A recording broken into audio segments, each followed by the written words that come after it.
After spending 20 years together, my marriage ended in the worst way possible. My wife had an affair while abroad, which caused major changes in our family and custody arrangements.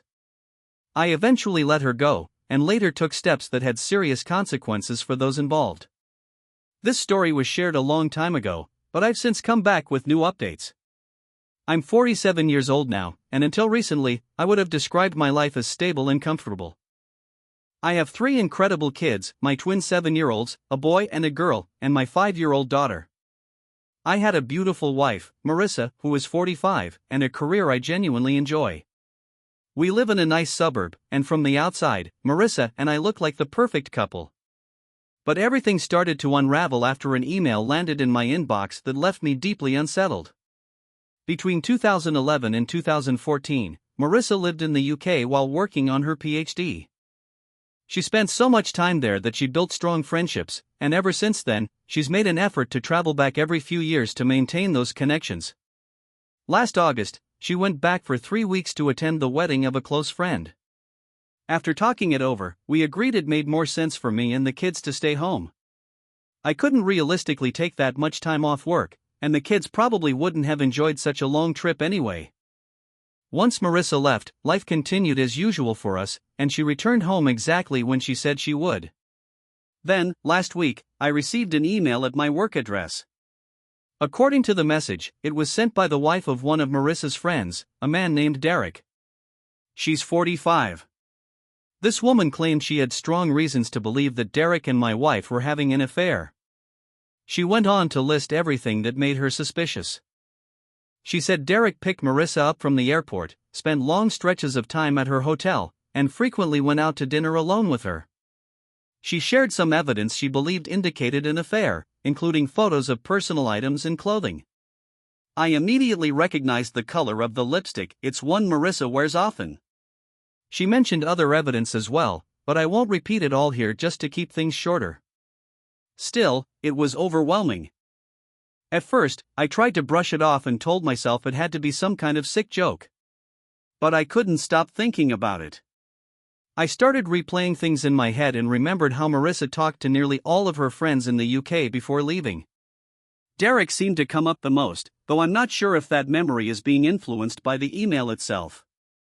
I also knew that Marissa never got along with Derek's wife, although she never really explained why. At one point, I struggled with whether to check her phone and social media, unsure how to handle my suspicions. At the same time, I knew that if I went digging and found nothing, I'd feel absolutely terrible for even suspecting her. I also worried that if I suddenly started acting strange, she might delete everything out of fear of getting caught.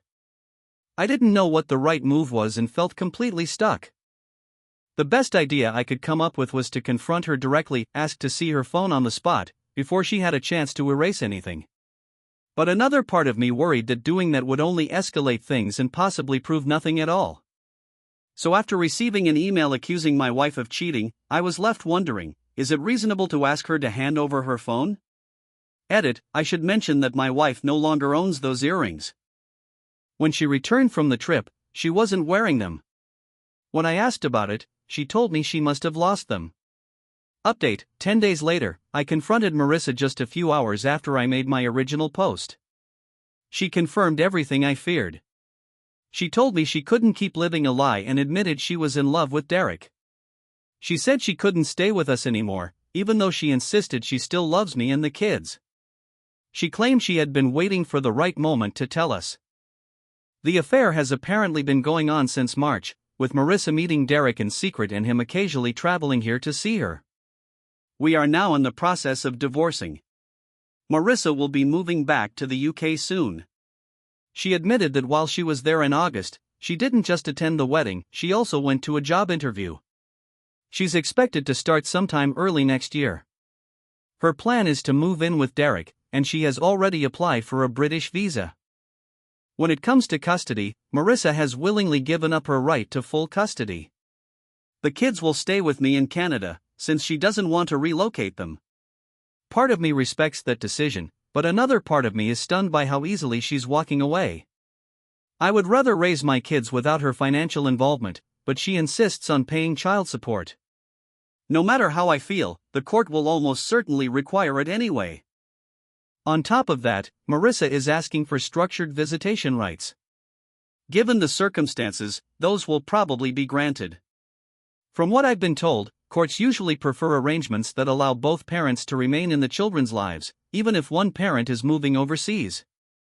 While the details are still being negotiated by our lawyers, it looks like she'll get visitation during school breaks and holidays, with video calls in between. I've been trying to keep things as civil as possible, and I've noticed that Marissa tends to agree to my requests more when I stay calm and cooperative. We're also discussing what will happen to our house. Marissa wants to sell it and split the proceeds. We bought the house while we were married, so even though I don't want to leave, I probably don't have much of a choice. Nothing has been finalized yet, our lawyers are still working through everything. Given how complicated this all is, I've been warned that reaching a full agreement could take quite a while. I've also been advised not to make any major financial decisions in the meantime. Even though I'd really like to stay in this home with the kids, I know deep down that selling it is likely unavoidable. Derek has already flown here and is staying with Marissa, who is currently living in an Airbnb. Before long, they plan to travel back to the UK together. According to my lawyer, adultery doesn't affect child custody decisions or how property is divided. Unless marital funds were directly misused, the affair itself won't impact the settlement. Most likely, Marissa used money from her personal account. It probably won't amount to much legally unless it can be proven that she used our shared money to support the affair. Without that kind of evidence, it's unlikely to carry much weight in court. I've been in regular contact with Vanessa, Derek's soon-to-be ex-wife. Most of our communication has been through email, though recently we've also talked on the phone a few times. At one point, Vanessa told me she regretted telling me about the affair. She said she felt guilty and wondered if my marriage might have survived if she had stayed quiet. I told her honestly that, in my view, divorce was inevitable given how serious everything was, and that I'd rather know the truth than be kept in the dark about something this important. From a legal standpoint, none of that really changes much anyway. Marissa has already been openly admitting to the affair, on top of the messages and other proof she sent me herself. Through Vanessa, I've also learned a lot about Derek. Apparently, this was the third time he'd cheated on Vanessa, and this time was the final straw for her. According to Vanessa, there's no chance of reconciliation now. Derek has shown zero interest in trying to fix things or put in any effort. She also told me that Marissa isn't seeking custody because Derek has no interest in raising children who aren't biologically his. Since Vanessa and Derek are both pushing for full custody of their own kids and are at odds over several other issues, her divorce is shaping up to be far messier and more drawn out than mine. The past 2 weeks have felt like a haze, and I haven't really had the chance to fully process everything. Even so, one thing is crystal clear to me: I have nothing left for Marissa emotionally. It's not just that she betrayed our marriage. What hurts even more is how easily she walked away from our children. I never thought I could feel this much anger and resentment towards someone I once loved so deeply. It's a strange and unsettling feeling. The hardest part of all of this has been the kids. Trying to explain what's going on to my 2 youngest daughters has been incredibly difficult, especially now that they've started asking why their mom isn't around as much anymore. My oldest understands more than he lets on, and he's grown noticeably quieter and more withdrawn because of it. Thankfully, my family has been an enormous source of support. I've been reading my kids the heartfelt messages they've received from their cousins every night, which has helped comfort them. One of my brothers and his wife drove out to see us over the weekend, and all of my siblings brought gifts for the kids to lift their spirits. My sister-in-law also cooked a huge amount of food, so much that some of it is still sitting in the freezer. While I was meeting with my lawyer, they stepped in and kept the kids busy. On top of that, my other siblings have all offered to come by and watch the kids whenever I need the help. My mom, who's 78, has already arranged to stay with us for 2 weeks in November to help out around the house. Both of my parents have been calling every single day just to check in and see how we're holding up. All of this support has made an incredibly difficult situation far more manageable, and I'm deeply grateful for everything they've done. I also appreciate everyone who encouraged me to reach out to Marissa after my previous post. Even though I wanted to ignore Vanessa's message, it kept nagging at me. The advice I received pushed me to finally act. Marissa has proven herself to be dishonest, and I'm convinced that her idea of a better time was really just whenever it was least inconvenient for her and Derek. About a month later, I'm adding this more as a way to vent than to provide a real update. I've had time to think, and I've realized that during our marriage, Marissa traveled to the UK far more often than I ever questioned. I don't believe her when she claims the affair only began in March of 2024. Given how much she already had lined up by the time I confronted her, it's far more likely that this had been going on for years. Looking back now, it's obvious, to me and to others, that she'd been preparing for this for a long time. Just days after our confrontation, she already had legal paperwork in hand. It also became clear that there had been some kind of plan in place for her to tell me around that time, since Derek arrived in Canada shortly after I confronted her. All of it points to the same conclusion: Marissa was ready to go, just waiting for the right moment. She had already applied for her visa, secured a job, had her car appraised, and even arranged matters around our family vehicle, which was in her name. She'd also been sending personal belongings to the UK with Derek during his secret visits. I had no idea any of this was happening. I know Marissa will never be honest about how deep this really goes, but it feels like I've only scratched the surface. What's worse is that she had already been in contact with a lawyer even before I confronted her. Given everything I know now, it's hard not to wonder if she got her job earlier than she admitted, just to make her actions seem less calculated. Since then, 2 of her friends have reached out to her to express their shock and disappointment over what she's done. As far back as late August or early September, Marissa had already been consulting a divorce attorney. One of her friends, Hazel, confirmed this, and also backed up my suspicion that Marissa had been quietly sending her belongings to the UK while Derek was visiting. I might be overthinking things, but with the lack of sleep and constantly replaying the last few months in my head, certain details now stand out. For example, when Marissa traveled to the UK for a wedding in August, she brought 3 completely full suitcases. At the time, it seemed excessive, but I didn't question her explanation that they were packed with gifts for friends. When I picked her up from the airport after the trip, I noticed the luggage felt strangely light. I can only assume she left many of her personal items behind in the UK, along with attending the job interview she mentioned. That would explain why she seemed to be wearing fewer of her own clothes after she returned. I blame myself for being so blindsided by all of this. Looking back now, I can see that I ignored several warning signs that were right in front of me. I honestly never thought Marissa was capable of pulling something like this. Looking back now, I can't help but wonder if all of this could have been avoided if I had been stricter, more alert, and paid closer attention to what was really going on. Maybe if I'd stepped up sooner, things wouldn't have spiraled the way they did. What hurts the most is knowing my kids are the ones paying the price for my mistakes. They're stuck dealing with the fallout from my blindness and poor judgment, and that's a heavy thing to carry as a father. While I was going through life on autopilot, Marissa was basically building herself a whole new life behind my back. At this point, most of my friends and people I know are already aware that we're separated. When co-workers and acquaintances noticed my wedding ring was gone, I didn't bother making excuses. I told them straight up why I stopped wearing it. With Marissa's constant traveling and her talent for lying, a close friend and several people who messaged me privately on Reddit suggested I get DNA tests done on the kids. I understand why they'd think that, I really do, but that's something I will never do. Those kids are mine, and nothing is ever going to change that in my heart or my mind. No matter what, I refuse to label my children as belonging to anyone else. Life without Marissa has been rough so far. Mornings are chaos now, trying to get everyone dressed, fed, and out the door on time. More than half the week, I'm barely sliding into work before I'm officially late.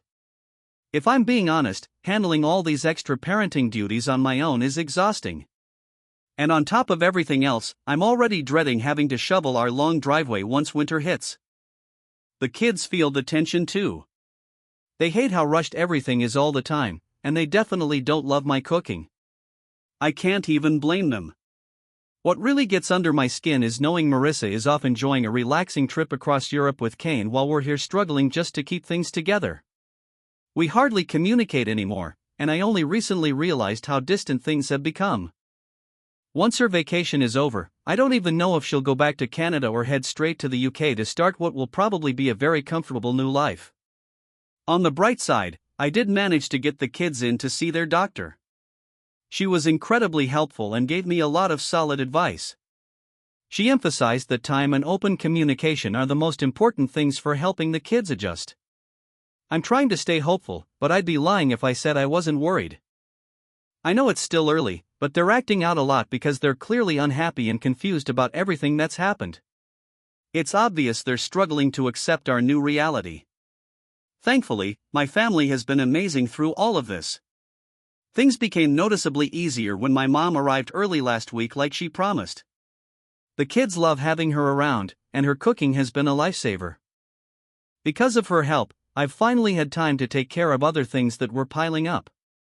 Once the divorce is finalized, I plan to name my oldest brother and his wife as the kids' legal guardians. It gives me some peace of mind knowing they live close by and are already willing to step in if anything ever happened to me. Still, I don't expect any of this to be settled anytime soon. The whole process has slowed to a crawl because Marissa dragged her feet before leaving and my schedule has been insane. One of the hardest decisions I've had to make is what to do with the house. After a lot of thought and long talks with my family, I'm leaning towards selling it.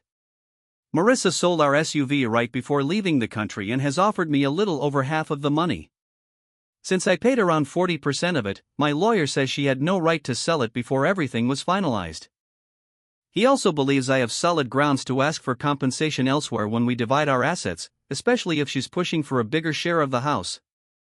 Considering I covered somewhere between 65 and 70% of the down payment and mortgage payments, getting more than half of the house seems fair to me. The SUV was only in her name, but it still irritates me that she sold it without even talking to me first. Over the last few weeks, I've also realized that my sedan is way too small for the kids and a nightmare for my mom to get in and out of when we run errands. I'm going to have to trade it in for something bigger. Marissa has offered to let me keep the appliances and furniture, which I guess is the least she can do. Part of me wishes we could stay in the house, but realistically, moving is probably the best option. She's going to interfere no matter where we are, but I can't help hoping that putting some distance between us might limit how much she can insert herself into our lives. I've been looking at townhomes closer to my job to shorten my commute and get the kids near a good school. My sisters pointed out that moving right now would force the kids to change schools and leave their friends, which would be another major adjustment for them. We might end up choosing a smaller, easier place near our current home instead. That way, the kids can stay in the same school and my workload won't feel quite as overwhelming. No matter what we decide, the idea of living in a place that doesn't hold memories of Marissa is appealing. Choosing the location of our current house was just another example of my poor planning and short-sighted thinking. Her commute was always easier than mine. It worked before because her job was close to the kids' school in case they needed her, but now that I'm the only parent here and my job is far away, that convenience means nothing. Marissa's family hasn't reached out to me, and honestly, I have no desire to contact them either. As for her and Derek, I genuinely hope their relationship works out. The more settled she is with him, the less likely she is to interfere with our lives. I do take some comfort in knowing she still has no idea about Derek's history of cheating. Vanessa agrees with me that I'm not obligated to warn her about his character. I've been spending a lot of time with Vanessa lately. Unlike my family, hers hasn't been very supportive, so I try to be there for her whenever I can. Even though it's pretty obvious that neither Derek nor Vanessa are interested in fixing their marriage, her immediate family seems completely blinded by his money. They're convinced she should do whatever it takes to hold on to him, no matter the cost. That's what I've gathered from the questions and concerns people have been sending me over the past month, so I figured it was time to clear a few things up. The main reason for this update is to answer some of the repeated questions I've been getting in private messages. I really do appreciate the concern and support, and I'll try to cover as much as I can here instead of replying to everyone individually.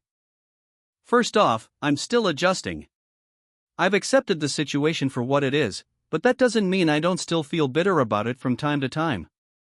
Some days are harder than others, but overall, I'm managing. I don't feel as completely overwhelmed as I did in the beginning. The kids are still finding their footing too. They've been through a lot in a short amount of time, but they're tougher than they look. I've been thinking about enrolling them in a support program for children of divorced parents. I just need to find the time to properly research it once work slows down a bit. As for life at home, some people have emailed me suggesting that Marissa's actions were understandable because she was supposedly overworked. I want to clear that up. Yes, she handled more of the household duties before everything fell apart, but it was roughly a 60-40 split, not some huge imbalance. When it came to finances, I covered about 75% of our living expenses while she contributed around 25%. On top of that, she took far more solo vacations than I ever did, and I think we can all guess what was really going on there. And just for the record, I can cook. I've always tried to eat healthy, and while the kids preferred Marissa's style of cooking, it's not like I was helpless in the kitchen. I still have absolutely no intention of getting DNA tests done on my kids, no matter how many messages I get suggesting otherwise. For those wondering, Marissa is currently living in Derek's apartment. Apparently, he owns a place in the city so he doesn't have to commute during the week. Vanessa told me he used to stay there on weekdays and go home to her and the kids on weekends. Since his most recent affair came out, he's been living there full-time and only goes home to see his children. What really blew my mind was finding out that the same apartment is where he carried out his previous affairs too. I guess some people never change. On a different note, I finally replaced my sedan with a larger vehicle. It's honestly been one of the few bright spots lately, even though I probably spent more than I should have. Still, it's practical, and it makes life a little easier with the kids and my mom. A lot of people have also messaged me saying I'm morally obligated to warn Marissa about Derek's history of cheating and the likelihood that he'll do it again. I don't agree. For all I know, she already knows and doesn't care. That's her decision to live with. One commenter told me they were glad I fixed the car situation and encouraged me to make Christmas special for the kids and get them settled in. They even joked about being petty and scheduling her calls with the kids at inconvenient times because of the time difference. They said I was handling everything like a pro and that I should focus on rebuilding my life. Another person warned me that when Marissa's new relationship eventually falls apart, I shouldn't take her back. They said they could already hear the "I didn't know what I had until it was gone" speech coming. They encouraged me to remember my worth and stay strong for myself and the kids. I thanked them and made it clear that beyond co-parenting, I have no interest in getting involved with her again. Based on how much she seems to be enjoying her new life, I doubt she'd even want to come back. Someone else chimed in saying that in their opinion, you should always tell the betrayed spouse about cheating. But they also pointed out that Marissa already knows Derek is a liar and a cheater because of how their relationship started. He's a repeat offender, so it's only a matter of time before he does it again. They said it's not my problem and that she chose to build a relationship with an unfaithful man. I agree with that. The general advice was to stay positive, focus on the kids, and build a stable life so that if Marissa ever tries to cause trouble, we'll be in a stronger position to handle it. 2 months after that update, I decided to check in again since so many people had been asking how the kids and I were doing. I apologize for not writing sooner, but my schedule has been packed. Overall, things are a little better. I ended up hiring a nanny to help with the kids and around the house, and that decision has made a huge difference. She handles a lot of the day-to-day stuff, which allows me to focus more on work. I've been putting in longer hours lately to keep up with expenses. Between legal fees, the car I definitely overpaid for, and paying the nanny, the bills have been stacking up fast. Because of the extra hours, I don't see the kids as much as I'd like during the week. I keep reminding myself that this is temporary and that I'm doing it for them. On the weekends when I'm not working, I try to spend as much time with them as I can, but even that's been harder than I expected. They're adjusting slowly. I can see progress, even if it's small. I know it's going to take a long time before anything feels normal again, if it ever does, but for now, we're moving forward one step at a time. I'm still trying to figure out where the kids and I are going to settle long term. At this point, it's almost certain the house will be sold. I want a place that feels like a fresh start for us, somewhere that isn't tied to, well, all the memories. I've also been talking to Vanessa less and less over the past few weeks. Part of it is my schedule, sure, but honestly, I don't really see the point anymore. Every conversation with her just reminds me of how good my life used to be before everything blew up. And if I'm being completely honest, the biggest reason is that she's decided to stay with Kane. Even though he's still involved with Marissa, Vanessa insists that he's showing her respect in his own way and proving he's committed to their family. According to her, he's doing that by giving her space and putting their kids ahead of his relationship with Marissa. It's shocking, especially considering she was determined to go through with the divorce just a few months ago. Now, she's completely scrapped those plans. Then again, maybe I shouldn't be surprised. She's forgiven him before, and she openly admits this isn't his first affair. Vanessa and the kids are still living in their family home, while Marissa stays in an apartment Kane owns. He splits his time between the two places, spending the week at the apartment and heading home on weekends, sometimes even on weeknights.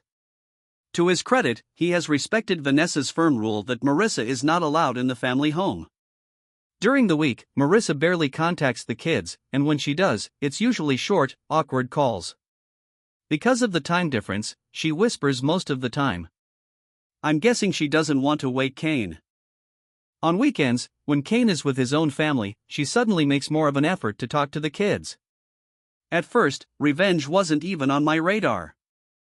I was too stunned, too hurt, and too busy trying to clean up the mess Marissa left behind. I was just focused on surviving. But sometimes, retaliation doesn't come from anger. Sometimes, it comes from clarity. From that quiet moment when you realize someone treated your family like something disposable, and you decide you're not going to let that slide. It didn't start with Marissa. It didn't even start with Kane. It started with Kane's company. One night, after I put the kids to bed, I sat down and went through every single message Vanessa had ever sent me. Screenshots. Photos. Voice notes. All of it. What stood out wasn't just that Kane had cheated. It was how he did it. On company time. On trips paid for by his employer. Often while he was overseas, supposedly representing his company. Vanessa had told me that his company had strict rules about behavior during international travel because of past scandals. So I started digging. Turns out, Kane worked for a major international firm with a zero-tolerance policy for conduct that could damage relationships with clients or harm the company's reputation. It wasn't the affairs themselves that were forbidden. It was unethical behavior tied to company business. So I gathered everything. I printed it all. Built a clean, detailed timeline. Every hotel booking that lined up with Marissa's girls' trips. Every photo of them together at corporate events that Kane had expensed. I even matched business flights to the dates he'd flown out to see her using his own LinkedIn posts. Later, I shared concerns about his behavior with the company through the proper channels. I blurred my kids' faces and removed their names. I kept it clean. Just facts. Following the report, the company conducted an internal review of the situation. Quietly. Efficiently. Vanessa confirmed it. He violated ethics clauses in his contract. Whatever the official reason was, I didn't care. He lost the company-paid condo, his executive title, and his corporate credit card. Suddenly, he had no choice but to live with Marissa full-time. Poetic, considering he cheated on both of his families in that very apartment. Not long after that, Marissa reached out to me. Late one night, for the first time in weeks, my phone lit up with her name. Did you do something to Kane's job? He's under a lot of stress right now. I stared at the message and actually laughed. A bitter, tired laugh. I didn't reply. I didn't need to. The messages kept coming. Each one more frantic than the last. This is affecting the kids. Can we please talk? We're both hurting. I know things went too far. Too far? No. This was exactly where her choices led. I blocked her number. But I wasn't done. I already knew Marissa had lied to me about when the affair started. She claimed it began in March. I had proof it went back much further. Vanessa had sent me a photo from December. It was Marissa, sitting on Kane's lap at a New Year's Eve party, wearing the necklace I had given her for our anniversary. So much for subtlety. I sent that photo, anonymously, to her employer in the UK. Not to destroy her career. Just to ask questions. Just to raise flags. A week later, I found out she'd been placed on probation. Her reputation was already under scrutiny before she'd even officially started. The company required a cooling-off period before completing her onboarding. As far as I know, her hiring is still up in the air. My goal wasn't to harm anyone, but to process the impact of the situation and share my experience. I wanted her to understand that walking away from your family isn't a clean break. Actions echo. They follow you. And I wasn't finished. I started reaching out to our friends. The ones she hadn't been fully honest with. I didn't paint her as a villain. I didn't exaggerate. I just told the truth. She left. She gave up custody. She moved in with a man who had cheated on her multiple times and had no interest in parenting her kids. I let the facts speak for themselves. One by one, the support she thought she still had back home began to fade. Even Hazel, her best friend, stopped defending her when she found out Marissa had been carrying on this affair while smiling in our family photos. By the time Christmas rolled around, Marissa tried once again to call the kids. This time, I answered. Only once. I kept my voice calm and steady when I spoke. Marissa, if you want to talk to the kids, you need to arrange it with me at least a week in advance. You don't just call whenever it's convenient for you anymore. That's not how this works now. She immediately started pushing back, trying to argue her way through it. I ended the call. I don't hate her. I really don't. But I also don't sit around hoping she feels sorry or regrets what she did. What I do expect is accountability. She needed to understand that walking out on this family didn't mean she got to do it without consequences. Not all revenge is loud. Not all of it comes with yelling, scenes, or dramatic blow-ups. Sometimes it's quiet. Sometimes it's calculated. Sometimes it's just stepping back and letting someone experience the natural collapse of the life they chose to destroy. I didn't scream. I didn't beg. I didn't chase. I simply watched her world unravel, one decision at a time. This whole situation is still unfolding, and I know I'm not at the finish line yet. But I can feel it getting a little easier. The shock is wearing off. The chaos is settling.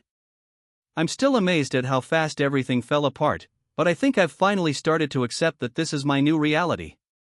And for the first time in a long while, I'm learning how to live in it.